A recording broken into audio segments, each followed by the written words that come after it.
My name is Salman Desai, Director of Strategy, Partnerships and Transformation. I'm just going to go through the agenda with you, do a couple of housekeepings, and then I'll be handing over to the Chairman. So this morning, what we will have first is a welcoming introduction from the Chairman, Peter White, followed by the Chief Executive's report, including the annual report and accounts. That will be undertaken by Carolyn Wood. Closing remarks followed by questions from the public. Today we are joined by Donna Horrocks, who's our BSL signer.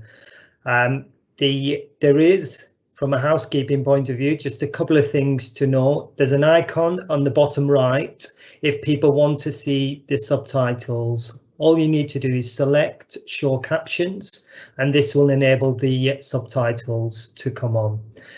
There is no option on MS Teams for the signer to be on the screen at the same time as the presenter. So what you will find is whilst the presentation's going on, that's when Donna will be signing for us. Anyone that wants to post any questions during the presentation can do so by selecting the Q&A icon, and it's the question mark symbol in a speech bubble on the right hand side. We will monitor all of those and I will come back to them at the end. I'm now going to pass over to Peter White, the Chairman. Thank you, Salman, and good morning and welcome everyone to this virtual AGM. I'm sure we'd all hoped that we'd be doing this together physically as opposed to virtually, but we are still in very difficult times, as I'm sure you appreciate. Thanks for joining us today, and I hope you find the meeting useful. Firstly, I'd like to take the opportunity to thank all our staff and volunteers for the absolutely tremendous effort they've put in over the last 12 months and in every year previous to that. But I think you'll agree with me that this year and most of the previous year has been extremely difficult for all NHS staff as well as other frontline workers, but certainly what we're here to talk about today is the staff of the Northwest Ambulance Service. It's been tremendously difficult, and I can say on behalf of board and myself that we are tremendously proud of everything they've achieved, and not only what they've achieved operationally, but what they've achieved organisationally and rollout of things like the electronic patient record and the trialling of body-worn cameras to aid for safety, and also for ensuring that we have another medium to look at best practice and where we can improve. Today's AGM will look at everything we've delivered, and hopefully it benefits you and it's of interest to you. But also we will look at, as we have to as part of an AGM, the challenges that we have both now and in the future, and also it will look back at our financial performance, which, whilst not always the most exciting, forgive me Carolyn, topic, is essential that we can both have the money and resources to deliver the services that we need to keep people safe. So there's a question and answer opportunity later. We've already got some questions in, but I do encourage people to ask questions, and we'll do the best we can to answer them, and if we can't, we will get back to you with answers. But that's enough from me now. So I'd like to hand over to the Chief Executive, Mr. Daren Mochrie. Thank you. Thanks, Chairman. Good morning, everyone. For those of you who don't know me, I'm Daren Mochrie. I'm the Chief Executive of the Northwest Ambulance Service. I'm delighted to add my welcome to that of the Chairman to this year's annual general meeting. The past 12 months have been another incredibly difficult and busy time for the Trust dealing with the COVID-19 global pandemic. I'm incredibly proud to lead the Trust and also the Association of Ambulance Chief Executives, and you'll hear a little bit more from me shortly about the work of the Trust and our achievements. Before I present my annual update, I would like to introduce a short film celebrating just a small number of our achievements over the past 12 months.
Okay, thank you very much for that. I think you kind of forget, don't you, just how much has been achieved over the last 12 months. And I hope those of you who are watching enjoyed watching our staff and volunteers in action and seeing just a small selection of our achievements throughout the year. You can see from the film that every single part of the organisation has risen to the challenges of the past year. And some people have probably done roles that they never thought they would be asked to do, from admin staff acting as scribes to the command structure, to corporate teams supporting packing of personal protective equipment and moving vehicles. And in addition to that, you can see that we've had some amazing support from our emergency service colleagues, the military and the wider NHS.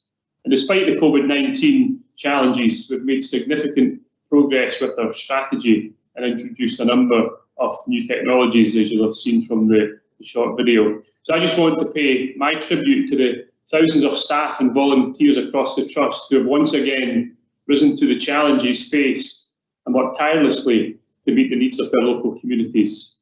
I'm immensely proud of each and every one of them, and I just want to say thank you.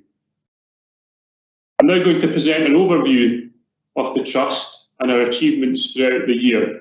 I won't have time to go into every single slide in a huge amount of detail. I've only got, I think, about 20 minutes, but there will be an opportunity to ask questions later at the end of the AGM, and I'm sure the slides will also be made available to those who wish to see them. So I'll ask for the first slide, please. So the North West Ambulance Service covers a large geographical area. We are one of the 10 English ambulance trusts in England. We cover 5 counties in the North West, so we cover everything from the Scottish border, so Carlisle, all the way down to the Welsh border and everything in between. So that's Liverpool, Manchester and beyond.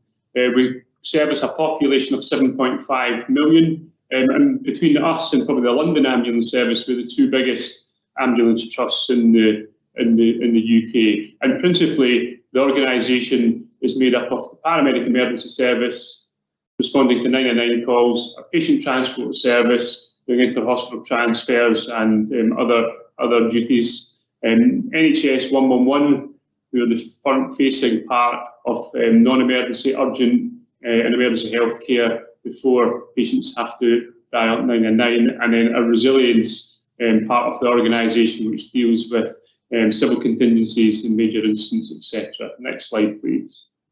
I'm really proud that we have a really diverse and talented executive team within NWAS. We've got a stable team who have been around for a few years now, who come from all different backgrounds and experiences. And between us, that's why we're able to do what we do. And again, I'm really proud of what they've managed to achieve throughout the last 12 months or more, dealing with a global pandemic. I couldn't have done it without them. And underneath them, we've got a really talented senior leadership team too that supports our executive team. Next slide, please.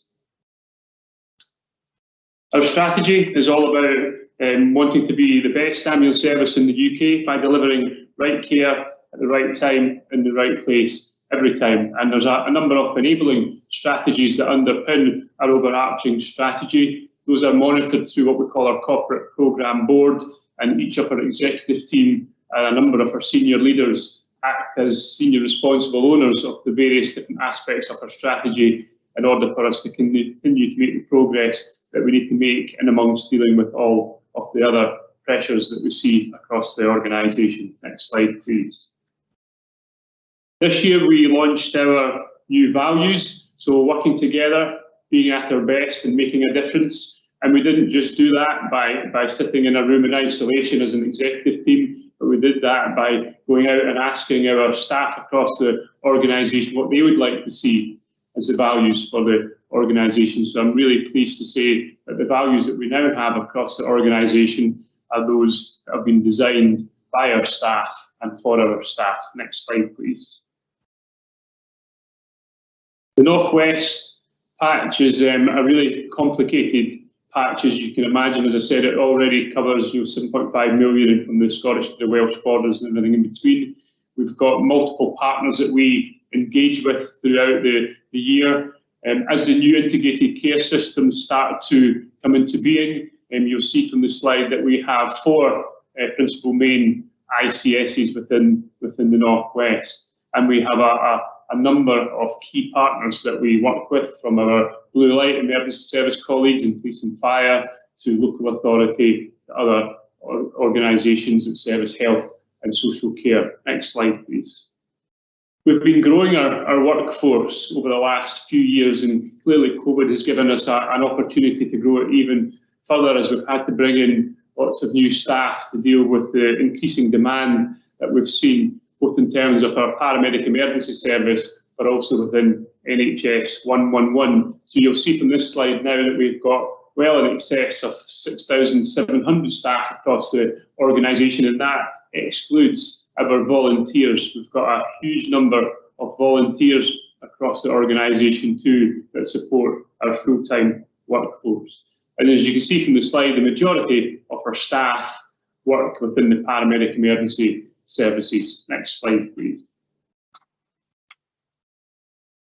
In terms of supporting our staff, there's never really been a greater need to support our staff, given the challenges that we've faced over the last 19 months. But you'll see from this slide that we've got a number of supporting networks across the organisation. Those networks are led by our staff across the organisation. They design and develop innovative ideas around how we take forward and champion a number of those areas, whether that be the Disability Forum, the Racial Equality Network, the LGBT network. And I'm really pleased to say that periodically I meet up with the leads of those networks just to see what more I can do to help support the progress across the organisation. Next slide, please.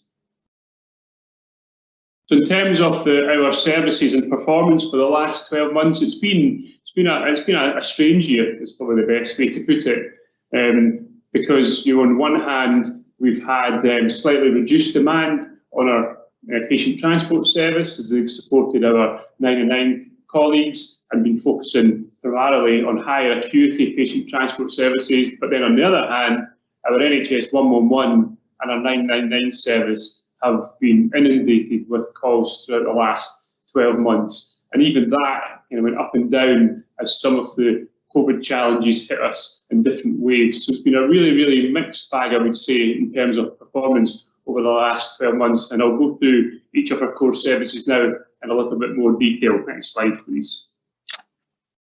So our urgent and emergency care service, that's often referred to as a paramedic emergency service or 999 service. They attended around about 1.4 million calls last year. We do all we can to maximise what we call hear and treat and see and treat. So that's not taking patients unnecessarily to the emergency department or the A&E department. And our clinicians, whether that's in our control centres or within our ambulances on the road, do what they can to work with other parts of health and social care to keep patients in the community. Next slide, please.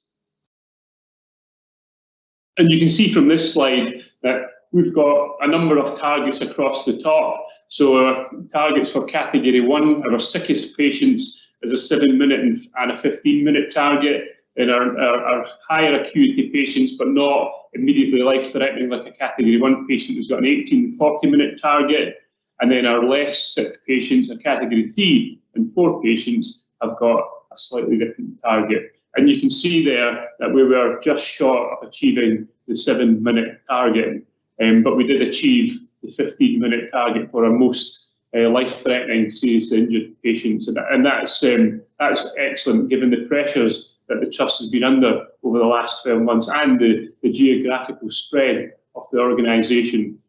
Where we know we need to do better in is our category 2, 3 and 4 patients, and we've undertaken a number of demand and capacity reviews over the last couple of years just to identify areas where we need to work with other parts of the NHS and our regulators to see what more they can do to support us have the right resources to match the demand, and also what we need to do as an organisation to make sure that we are as productive and efficient as we can be. And we've got a programme of work ongoing just now looking at our whole operating model across the organisation. And of course, COVID-19 has been in the middle of all of this, and as a consequence, we have had some additional investment this year that we've been putting into additional 999 call handlers and additional emergency ambulances. It is challenging just now, and it's going to be a really challenging winter to improve some of those performance targets, but we're certainly going to do all we can to make the improvements that we need to make. Next slide, please. Our 111 service has really, like our 999 service, been inundated over the last 12 months or 18 months, 19 months if you include the year before. We've got 4 contact centres across the organisation. We cover the whole of the Northwest regional footprint in terms of 111. We answered almost 1.8 million calls last year, and the calls just keep coming and coming and coming. It's probably the busiest year that we've ever had from our 111 service, and particularly at the start of COVID, when people were really concerned for obvious reasons and were contacting 111. So we have put quite a bit of investment into 111 this year. We've been recruiting lots of additional staff, and we've also been putting in some new technologies, and we launched the new NHS 111 First National Programme too. So between 111 and 999, they work very closely together in addressing the needs of our communities around urgent and emergency care. Next slide, please. Again, in terms of performance for 111, it's been a mixed bag, to be fair. There has been real challenges in answering the phone within the required standards. We've been doing all we can to recruit as many staff as we can, but we just couldn't recruit enough staff to deal with the volume of calls that we've been receiving. So you'll see that there is a mixed picture here in terms of performance. We're going to continue to be working with our commissioners and working with our integrated care systems in NHS England to see what the future model looks like for 111, and also what's going to be happening over winter in terms of additional activity to make sure that we can do all we can to continue to recruit additional staff to meet the needs of patients across the Northwest. Next slide, please.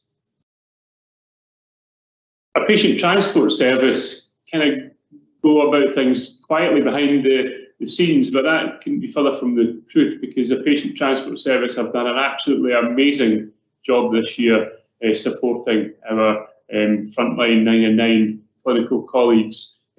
Many of our patient transport service staff volunteered and stepped up, as did a number of our volunteer car drivers, to make sure that we could provide support to the 999 service, so some of the low acuity emergency calls that were suitable for our patient transport service staff to deal with, but also to make sure that we kept the flow across the wider NHS going in terms of discharges, inter-hospital transfers, and just keeping that flow going. So we did focus very much our patient transport service on that, and clearly a lot of outpatients and lower acuity patient transport services were stopped at the height of COVID, which allowed us to free up some of that capacity. So again, a big thank you to them and everybody else for what they've been doing. Next slide, please. Again, when you look at performance here, and I'm not going to go through it in any great detail other than to say that we did achieve a number of our standards for the patient transport service, but notwithstanding the fact that demand did decrease, as we know, as I've just said, throughout the last 12 months, and you'll see that in some areas we've performed slightly better than others. We're going to continue working with our acute hospitals and with our commissioners to make sure that the future of PTS is clearly understood, and that we have a model that's fit for purpose going forward, and that we can take the lessons from COVID forward to make sure that patients get the best possible and responsive patient transport service for the future. Next slide, please.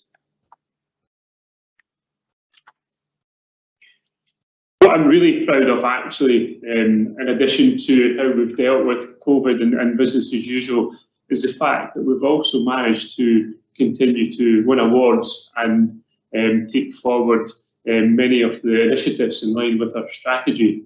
And the fact that we've been able to do that with such pressure, I think, is just a testament to the team that I have working across the organisation that I've already mentioned. Because it would have been so easy for us just to stop doing lots of different things and focus on the emergency in hand, if you like. But what we have been able to do is to continue to drive the organisation forward. So I've been really, really, really pleased and proud of the team being able to do that. Next slide, please. And some of the achievements, as you heard the chair mention earlier on, and as we've seen in the film, have been around technology. So we know that we've been able to roll out new technology, whether that's the new electronic patient records across the organisation, whether that's been putting in new computerised systems into our contact centres, or indeed bringing in different types of staff, such as the paediatric practitioners. And it's great to see Steph, our first consultant midwife, join the organisation as well, because we know that when we look at our maternity calls across the organisation, when we aggregate that up across the whole of the patch, the North West Ambulance Service, whilst we're not a maternity unit, we do see as many patients actually from a maternity perspective as a busy maternity unit. So it's great to have that midwifery leadership across the organisation. And of course, I need to mention our students as well. We couldn't have done what we've done without our students and the universities and the support from them. A big thank you to them. Next slide, please. And amongst all of that, we've continued to win awards. So again, well done to all of our teams and all of our staff and our volunteers who have managed to win awards throughout the last 12 months. It's really great to see, and it just demonstrates again, I think, to not just the organisation, but further afield, that the organisation is getting it right in many areas. So well done, and thanks to everybody for putting themselves forward and winning awards. Next slide, please. So as I've already said a number of times, the pandemic has been challenging. I've been in the NHS 33 years, 30 years in the ambulance sector, and I would say that it's certainly been the most challenging of my career, and it continues to be challenging. So we need to do all we can to support our staff who've done a sterling effort, and our volunteers, of course. So you'll see from this slide that we've introduced a number of initiatives across the organisation to do all we can to continue supporting our staff, and we'll continue to do that going forward. Next slide, please. Again, from the video, you'll have seen some of the initiatives that we put in place around how we've increased the workforce, used technology, brought in the military, and been supported by our blue light colleagues and universities across the patch. But again, a big thank you to me, and also, if you think about, these things don't happen by accident. We've had to do a huge amount of planning and preparation. So people like our learning and education team, HR, operations, other parts of the organisation have stepped up to run courses, to train staff, to come out at weekends, to procure vehicles, to make sure the vehicles are fit for purpose, the fleet teams. It's been a real team effort, everybody working really hard across the organisation to make sure that we could bring in that increased resource so that we could service the needs of our patients and deal with the global pandemic. Next slide, please. And our volunteers, again, have stepped up too. They've given thousands and thousands and thousands of hours of their own time to support us. And again, we couldn't have done it without them. So a massive thank you from me to them for all they do. And of course, it's not just the North West Ambulance Service volunteers that support us. We're supported by the likes of the North West Air Ambulance and the great North East Air Ambulance as well, who support us too. So a big thank you to them, and the fact that they've volunteered to step up, take on new roles and support us through the past 12 months. Next slide, please.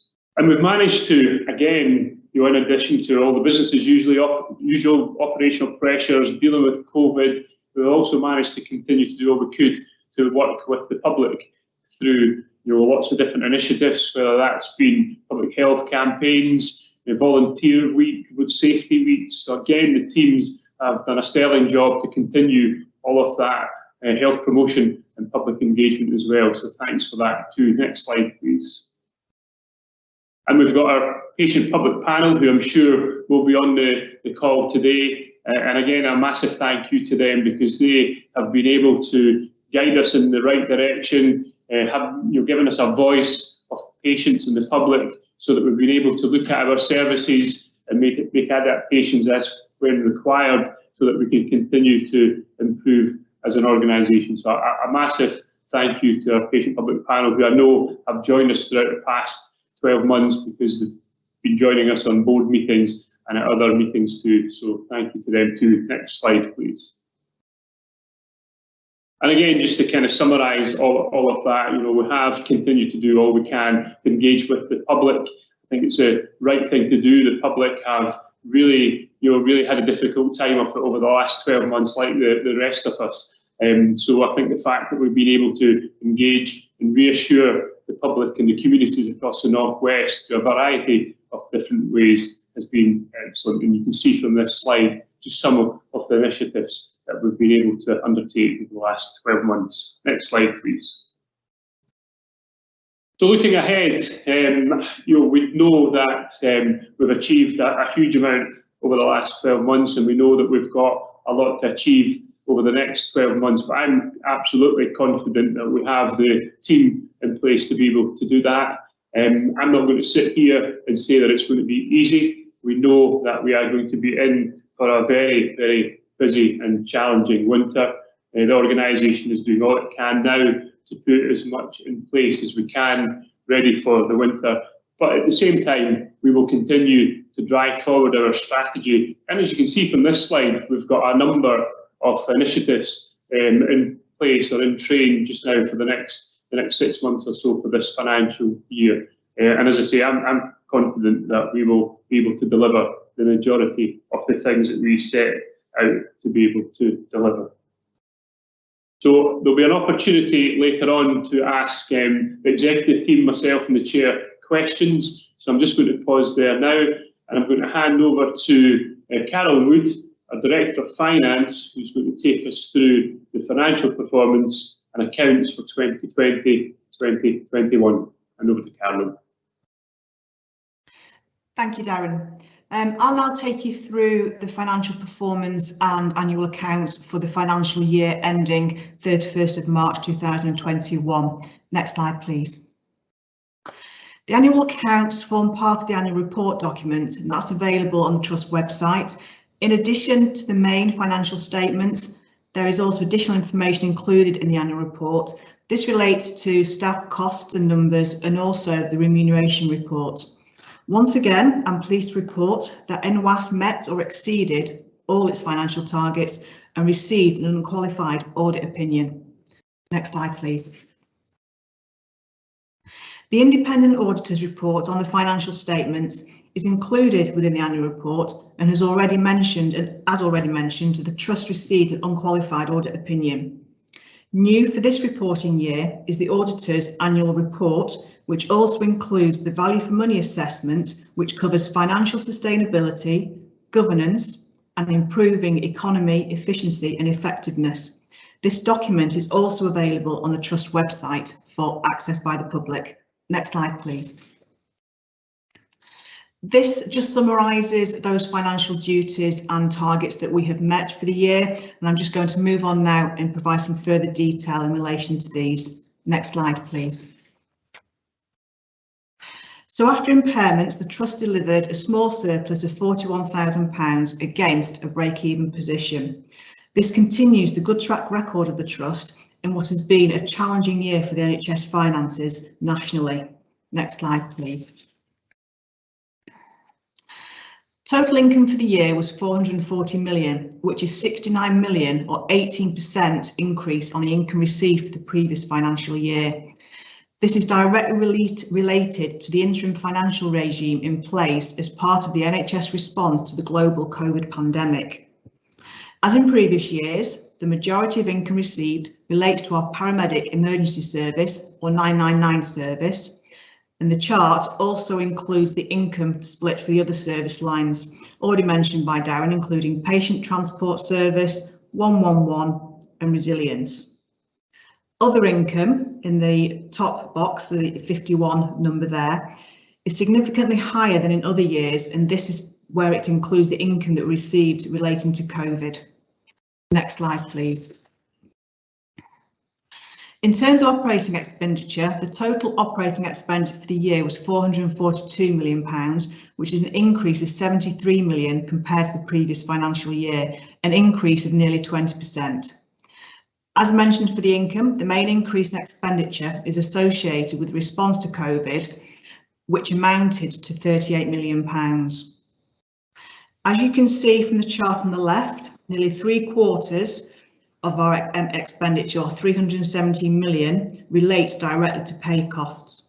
The remaining 125 million relates to non-pay expenditure across various headings shown, with the main category being transport, followed by premises and establishment costs.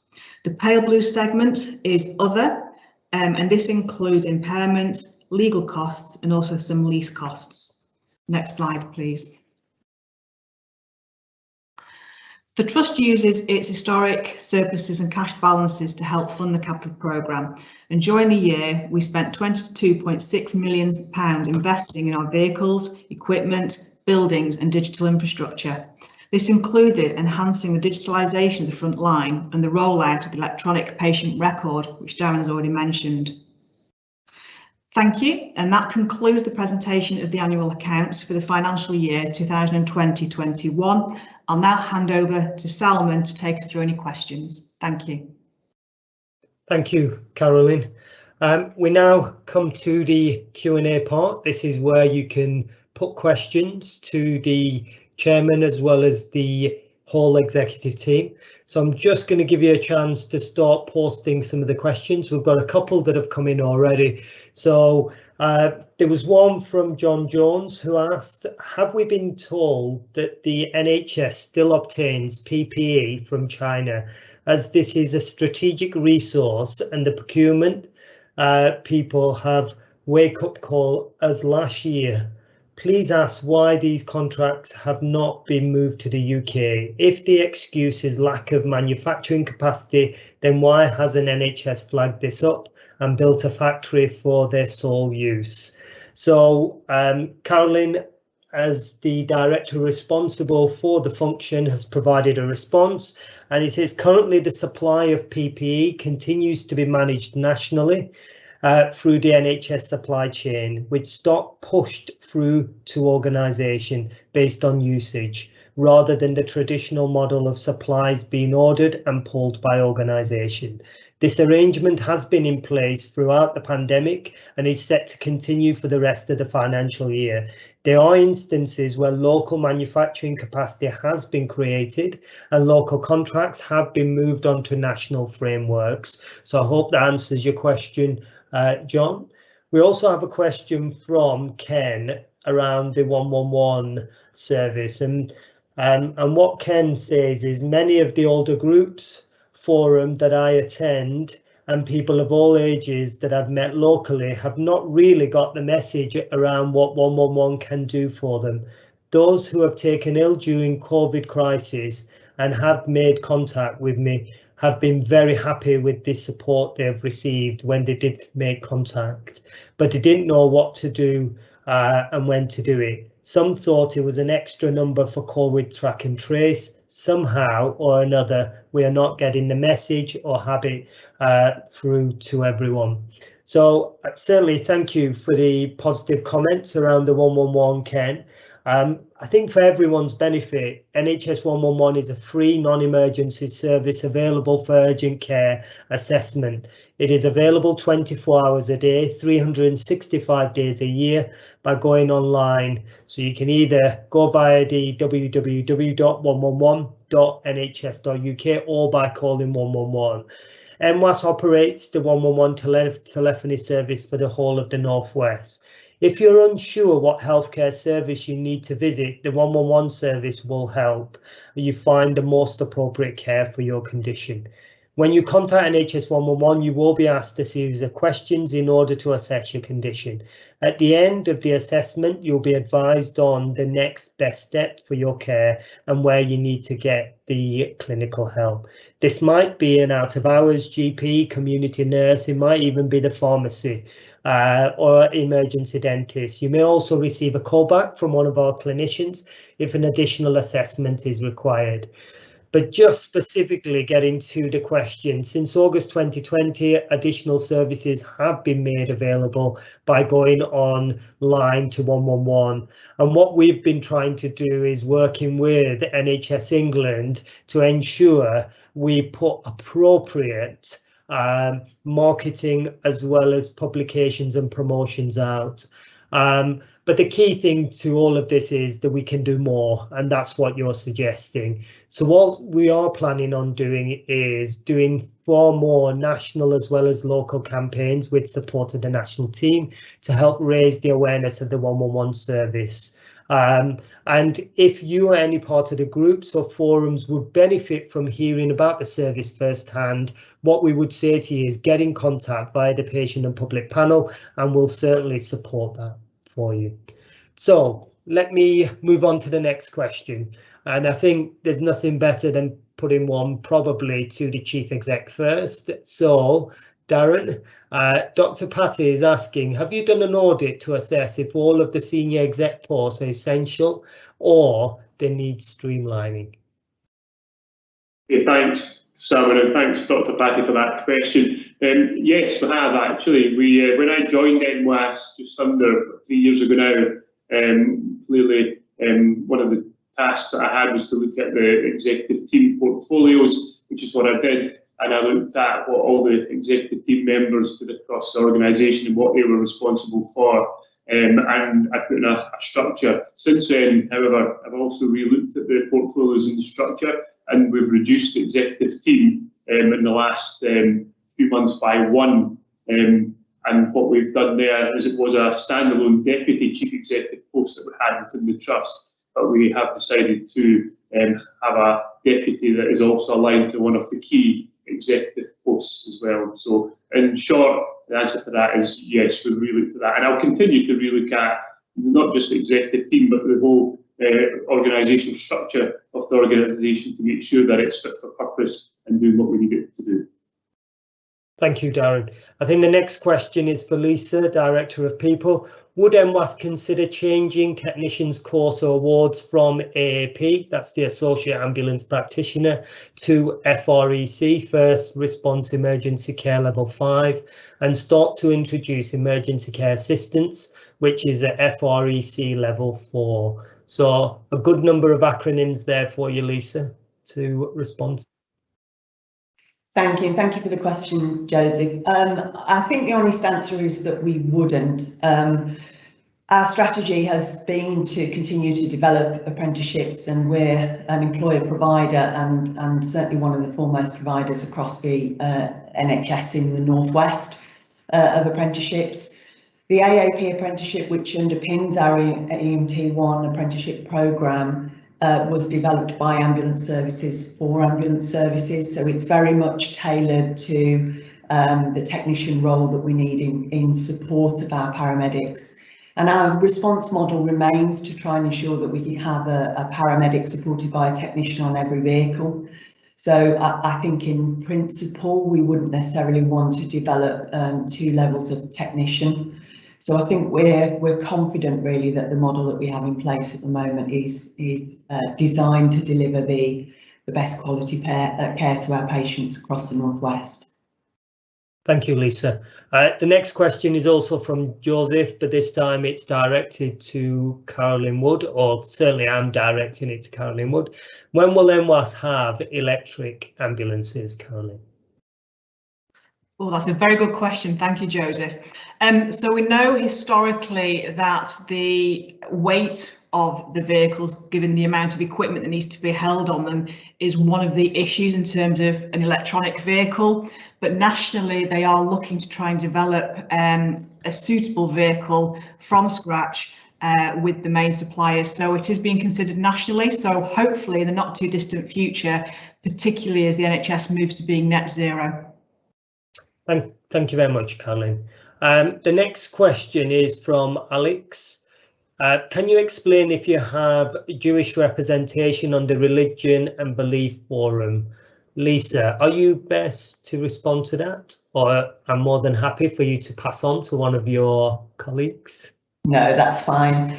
Well, our Religion Belief Forum is open to all staff from all different religions, and is obviously designed to educate and improve understanding and ensure that we are, I suppose, working in a way which accommodates those religions into our normal kind of working practices for staff. I must admit, I'm not certain whether we've got an active Jewish member at the moment, because obviously, you know, different individuals attend different forums, but certainly it's open to our Jewish members of staff.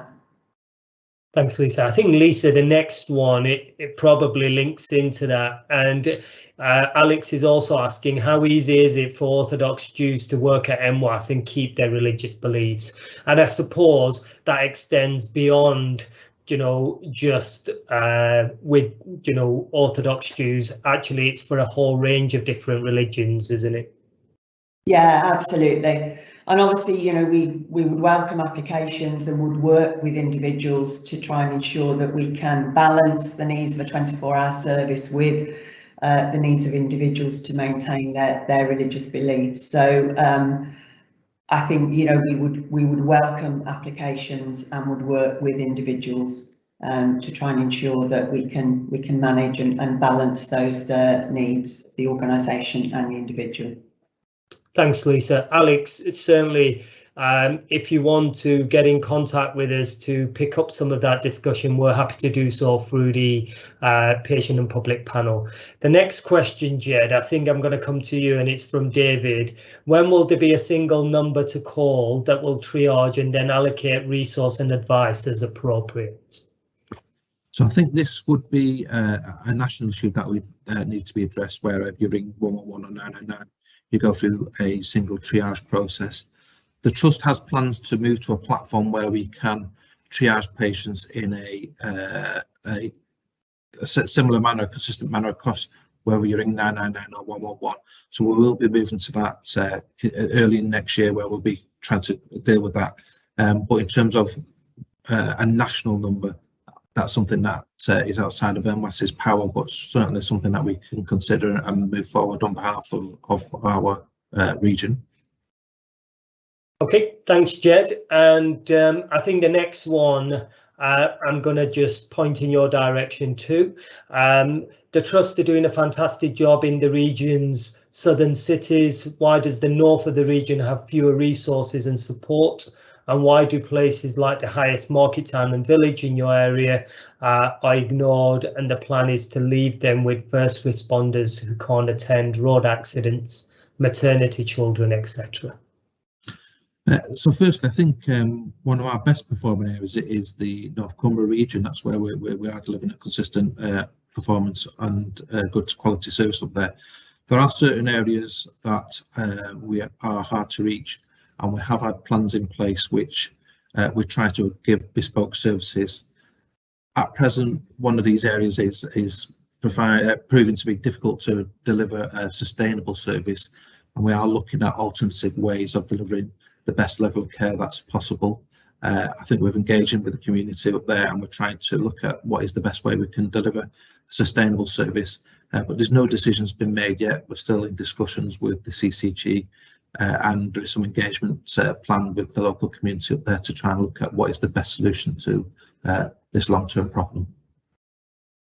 Okay, thanks, Jed. I think the next one is on a similar lines around north of the Pennines. We're having our EMTs made redundant and removal of the ambulance. I think it's still linked to the point that you've just said, unless, Jed, there was anything specific you wanted to add to that second question. The only thing I was going to add, Salman, is that we've not made any decisions about making anybody redundant. We are looking at how we can improve services in that area.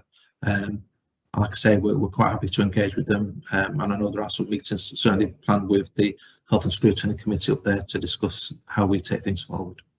Yeah, I think that's absolutely right. And I think what we've got to be is that sometimes there's certain things lost in either translation or miscommunication. And if that's the case, what we would say is people just come back to us and get the correct position, rather than, you know, almost the misinformation just keep sort of perpetuating.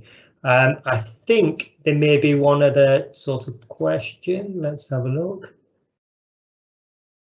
Yep, I think we've I think we've answered. There's another question about Alston, but I think, Jed, you've already provided a response against that, unless you want to pick that up separately. I can't see another question, Salman, on my screen. I've seen the one that we've already answered, but quite happy to respond outside of here if we need to. Okay, no problems. Is there any further questions from anyone else before I pass back to Peter White?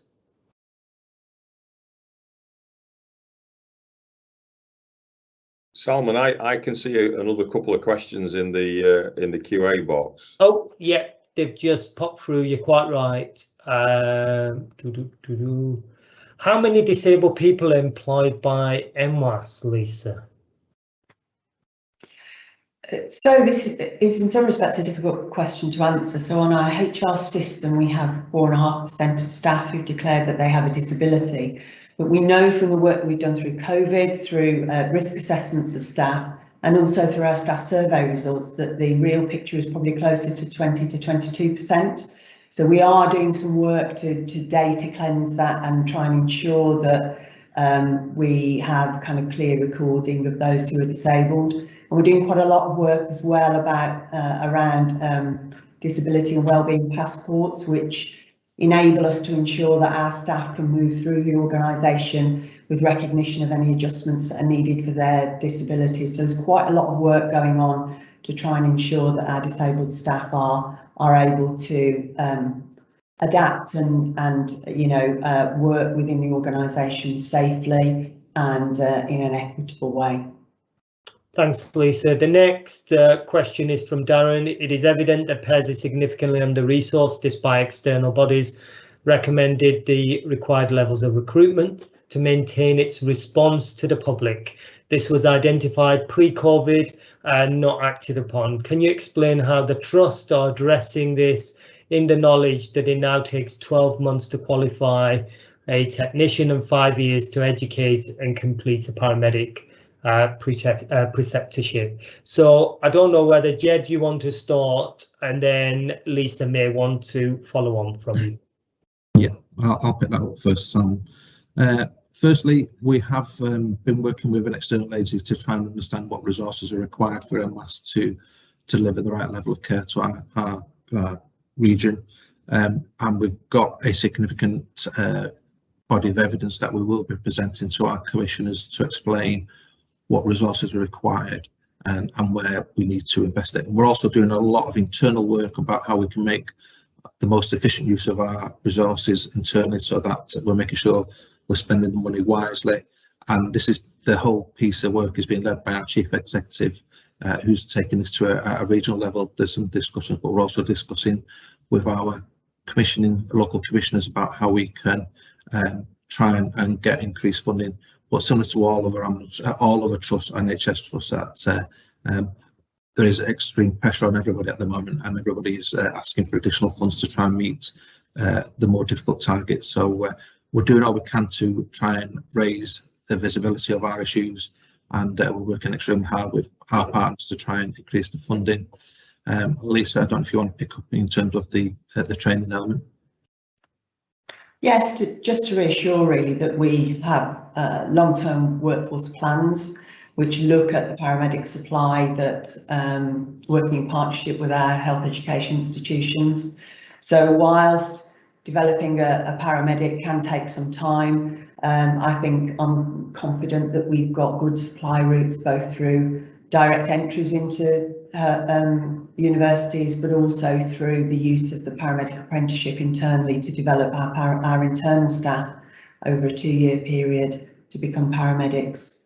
So and also, we are recruiting significant numbers at the moment to help with the current pressures, and as I say, we have a long-term plan which incorporates a good supply of paramedics to support the development and expansion of our workforce in the future.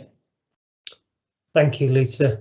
I The next question is for Chris Grant, and it's around EPRs are great. Any plans to roll them out to CFRs who still use paper for that need keying into EPR?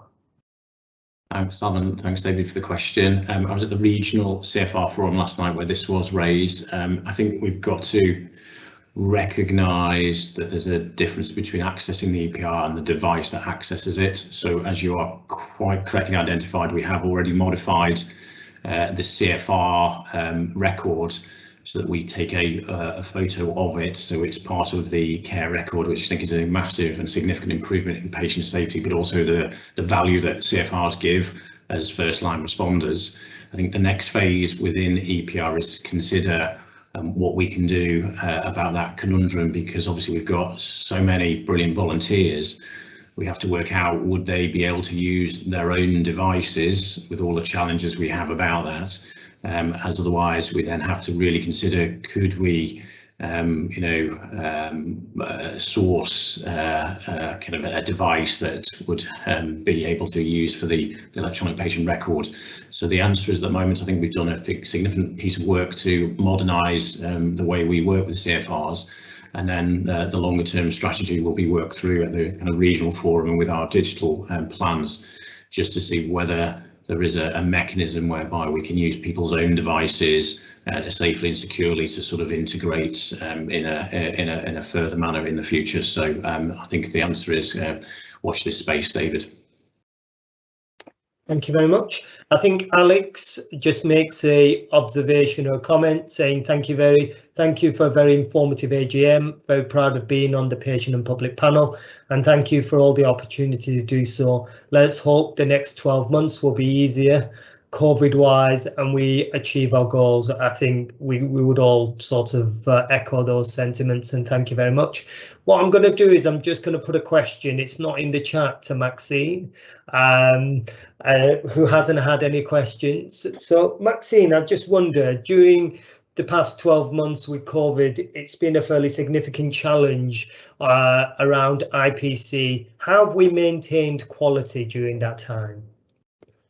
Thank you, Salman. Yes, thanks for the question. I think it's a really important one. So what we've been able to do during the COVID pandemic really is look at all of the support services that essentially are essential for providing safe systems of work for our staff, and also safe care for patients. And obviously infection prevention control has been one of our key areas. So we've been able to bring in additional resource, expert resource, to support our operational staff. And then that's enabled us to do a whole range of things, really. So the first thing is to make sure that we've got the most up-to-date information for staff, so that they can be completely cited on the information that's coming down from reliable sources like the Public Health England. The second thing that we've done is we've ensured that we've got regular communications with frontline staff. That's both through our operational meetings, but also through really quite detailed conversations that we've been having with trade unions. So we've worked very much in partnership with staff.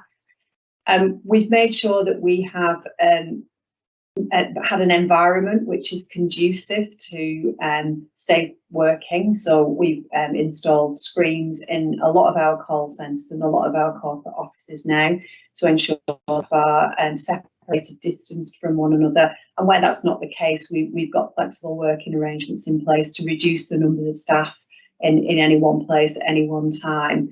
And I think finally, the one thing I would say we're really proud of is the way that we've provided testing facilities, not just for staff, but also for the extended workforce that work with us, and also for their families. That was instigated very early on in the pandemic and has continued to grow and develop. And we're now very proud of our vaccination rates and the way that our staff are monitoring both their own infection risk and also that of the environment that they're working in. So I think hopefully that answers the question, Salman, but it's been a very, very busy year for our corporate teams and supporting the frontline delivery. Yeah, thank you very much, Maxine, and that's right. So I think when I'm looking on the live Q&A, I'm not seeing anything else now, Peter, so I'm going to pass back to you to just do the closing remarks. Okay, thank you, Salman. Well, that was a great virtual meeting, and I hope the people ask questions, and thank you for asking those questions. Got some clarity around the answers. Some of the questions asked obviously were quite complex and will need further conversation. I was listening to everything that was going on there, and I was trying to figure out a way to sort of sum up, the 12 months that everyone's experienced. And I just think, we've had a few questions about resources and demand, and I think, we have had external agencies look at models for the service, and there's internal reviews of structures going on. But what we can't get away from is the fact that the system as a whole, not only the ambulance service, but the whole system, has experienced, a time like no other, and that demand levels have been eye-watering is an understatement. But we've seen year-on-year increase in demand for the services of the NHS for some time now, and all at historical highs. So we do need to rethink as a system about how we deal with that demand. And I do think that, it was touched on in Daren's presentation around integrated care systems, ICSs as we call them. There is an opportunity to work closer together with our partners to manage this ever increasing demand, and that's something we've got to really put our shoulder behind. And I know as an executive team, and certainly myself as chair, we'll be doing all we can there. So, as I said, thank you very much for joining this experience. I hope you've enjoyed it. Thank you to Daren, Carolyn, Salman and Penny, and all the comms team for doing the necessary work behind the scenes, which has been fantastic. Please follow us on social media, Facebook, Twitter, and I believe there's something called Instagram. So you want to go on that. There's key updates on there and insights into our service and staff. If you've got any questions or feedback about the way it's gone today, and I know one of the things that came up in the live chat was around the slideshow and the ability to see it. So we'll work on that. But if you've got any feedback, then please do get in touch, and you can do that via our website. So all it remains for me to say again is thank you for coming, and thanks to the team. Thanks for talking and answering all the questions, and thanks for the work that the executives and the directors have done to get us through this very difficult time. You've worked tirelessly for the last 12 months to keep people as safe as we possibly can. So everyone stay safe, and thanks for listening. Goodbye now.